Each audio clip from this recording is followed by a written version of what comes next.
नमस्कार दोस्तों, एक बार फिर से आपका MS इंस्पायर्ड मोटिवेशनल चैनल पर स्वागत है।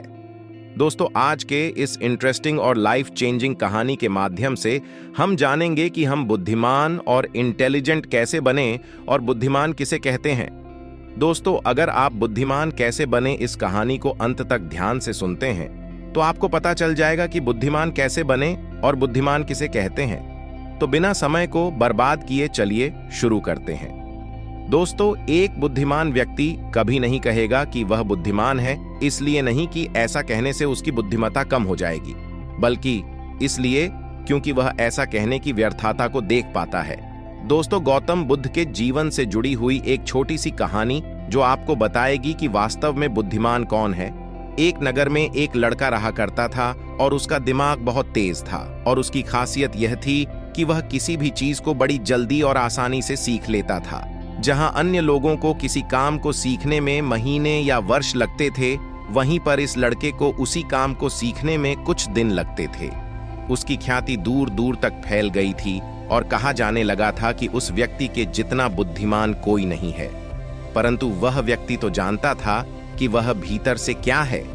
हर व्यक्ति जानता है कि वह भीतर से क्या है, चाहे वो बाहर से कुछ भी दिखाए। वह व्यक्ति भी भीतर से तो परेशान था, परंतु वह अपने अहंकार से अपने परेशानियों को ढकना चाहता था। दोस्तों, ज्यादातर लोग ऐसे ही करते हैं और शो अप इसी का नाम है। वह व्यक्ति अपनी प्रसिद्धि को और बढ़ाने के लिए तरह तरह के काम सीख रहा था। वह चित्रकारी करना जानता था, वह मूर्ति बना सकता था और वह गीत गा सकता था और वो दुनिया जहान का हर वो काम सीख चुका था जो उसने अब तक देखे हुए थे। इसीलिए उसे अपनी बुद्धिमत्ता पर अहंकार था, क्योंकि कोई भी साधारण आदमी एक काम कर सकता है या दो काम कर सकता है या ज्यादा से ज्यादा 3 काम को कर सकता है, परंतु वह तो सैकड़ों काम को कर सकता था और बहुत अच्छे से कर सकता था। इसीलिए उसे अपनी बुद्धिमत्ता पर अहंकार था। वह इस बात को अंदर ही अंदर मान चुका था कि उसके जितना बुद्धिमान इस दुनिया में कोई भी नहीं है।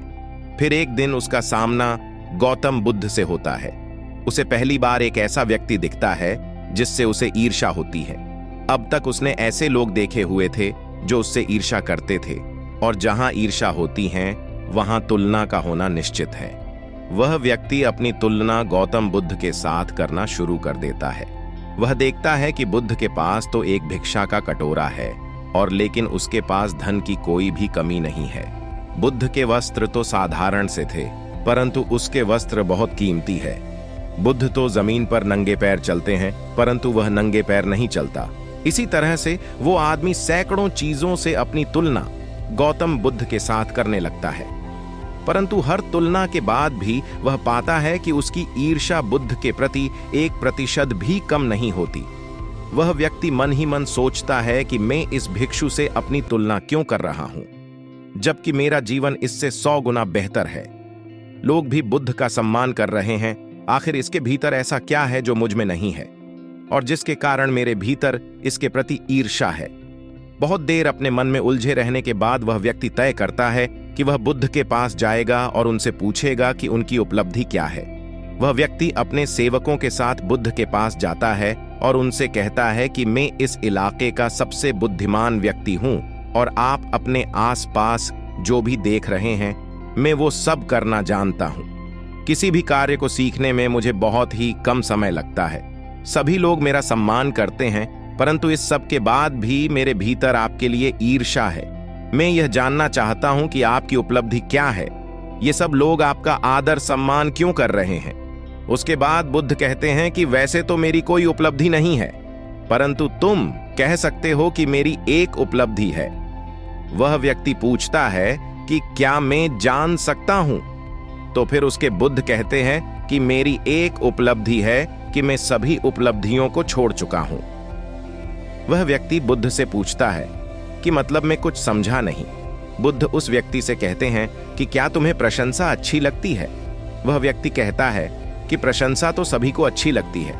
उसके बाद बुद्ध कहते कि क्या तुम्हें निंदा अच्छी लगती है। तो वह व्यक्ति कहता है कि भला इस दुनिया में कौन है जिसे अपनी निंदा अच्छी लगे।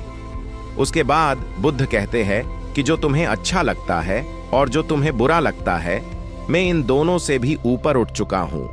ना मुझे निंदा सताती है और ना ही मुझे अपनी प्रशंसा प्रसन्न करती हैं।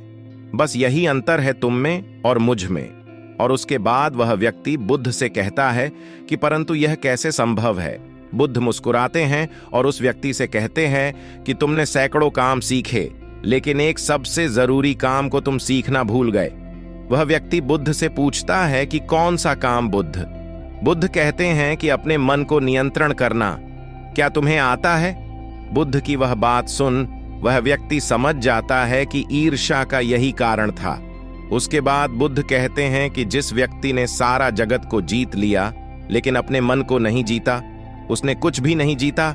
और जिसने अपने मन को जीता परंतु अपना सब कुछ गंवा दिया, फिर भी उसने सब कुछ जीत लिया। क्योंकि वास्तव में बुद्धिमान व्यक्ति वही है जो अपने मन का शासक है, वो नहीं जो अपने मन का गुलाम है। गौतम बुद्ध के इन शब्दों को सुन उस व्यक्ति का अहंकार टूट जाता है और वह व्यक्ति बुद्ध से कहता है कि क्या आप मुझे अपने मन के जितना सिखा सकते हैं? बुद्ध कहते हैं कि अवश्य सिखाएंगे, परंतु मैं तुम्हारी सभी उपलब्धियां छीन लूंगा। फिर उसके बाद वह व्यक्ति बुद्ध से कहता है कि मैं तैयार हूं। उस दिन से वह व्यक्ति ध्यान करना शुरू कर देता है, क्योंकि ध्यान ही वह तरीका है जिससे आप अपने मन को अपने वश में कर सकते हैं। दोस्तों, अगर आप ध्यान क्या है और ध्यान कैसे करें और उसके अनगिनत फायदों के बारे में जानना चाहते हैं तो चैनल को सब्सक्राइब जरूर करें। कंक्लूजन, निष्कर्ष। दोस्तों, आज आपने बुद्धिमान कैसे बने और बुद्धिमान किसे कहते हैं, इस कहानी से सीखा कि वास्तव में बुद्धिमान व्यक्ति वही है जो अपने मन का शासक है, वो नहीं जो अपने मन का गुलाम है। अगर आपको हमारे द्वारा सुनाई हुई कहानी बुद्ध से जाने बुद्धिमान कैसे बने और बुद्धिमान किसे कहते हैं, ये कहानी पसंद आई हो और आपके लिए उपयोगी साबित हुआ हो तो अपने दोस्तों के साथ इस कहानी को अवश्य शेयर कीजिए।